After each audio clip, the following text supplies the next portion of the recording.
saucepan. It was one of the few relatively new utensils they possessed. Her mother had often told her how she'd dutifully given up all but one of her precious pans to the war effort so that she could proudly imagine them transformed into a Spitfire or some other fighting plane.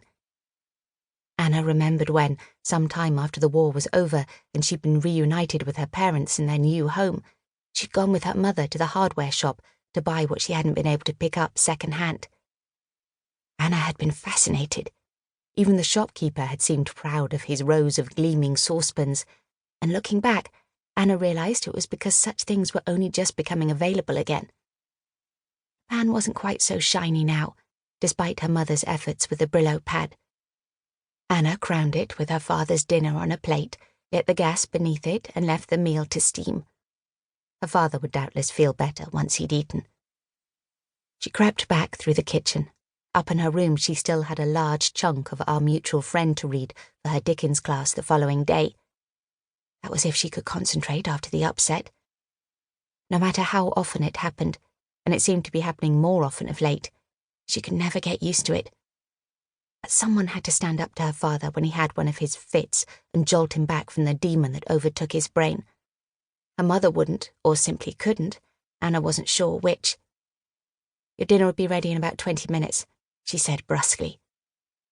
She was making for the door without stopping, but her father caught her arm and extricated his head from where it was buried against her mother's shoulder. "Thank you. And I'm so sorry." Anna nodded briefly. Oh yes, the real Vince Millington was sorry now. But how long would it be before it happened again? Next week? Tomorrow? She climbed the stairs wearily. Back in her room, she sat down at the little table, wrapping herself in the blanket again. It was the only way to keep warm. There was a tiny cast-iron fireplace, but they couldn't afford the coal to burn in it. Anna dreaded the approaching winter. Though a hot water bottle tucked into the scratchy old blanket would keep her body warm, her hands would grow painful from cold, and eventually she would be driven downstairs to the warmth of the kitchen. She found it so hard to study down there with her mother creeping about the room.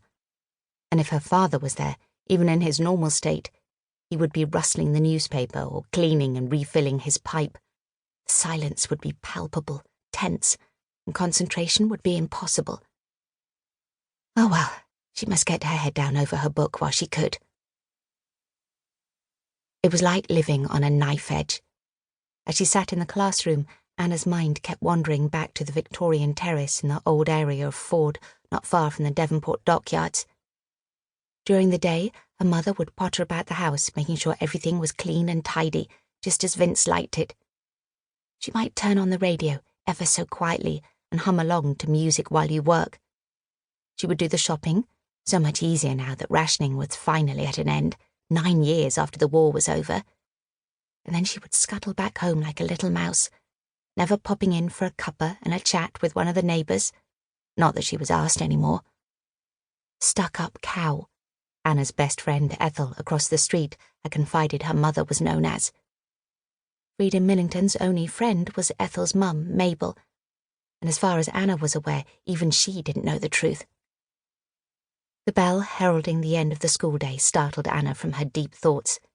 She packed her books into her satchel and made her way along the corridor to her form room. Silent and in single file, keeping to the left. They were like soldiers, she mused. But she supposed when hundreds of girls were moving around the huge school, the rules were sensible. And adherence to discipline was what had won the war, or so Anna's form mistress frequently told them. "Anna, I'd like a word with you." Miss Moore's steely grey eyes fixed her with an accusing glare, and she inwardly sighed. Miss Moore was like a sergeant major. Even the most rebellious pupil would cower under her withering gaze. But Anna felt nothing. Her mind was sealed to everything but the prospect of what the evening might bring.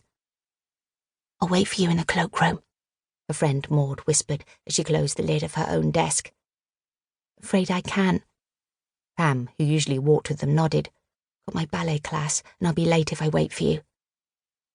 Anna bobbed her head in acknowledgement and waited impatiently in front of Miss Moore for the room to empty. What did the old battle-axe want? Surely she wasn't going to complain about the stain on her gym slip. How ludicrous.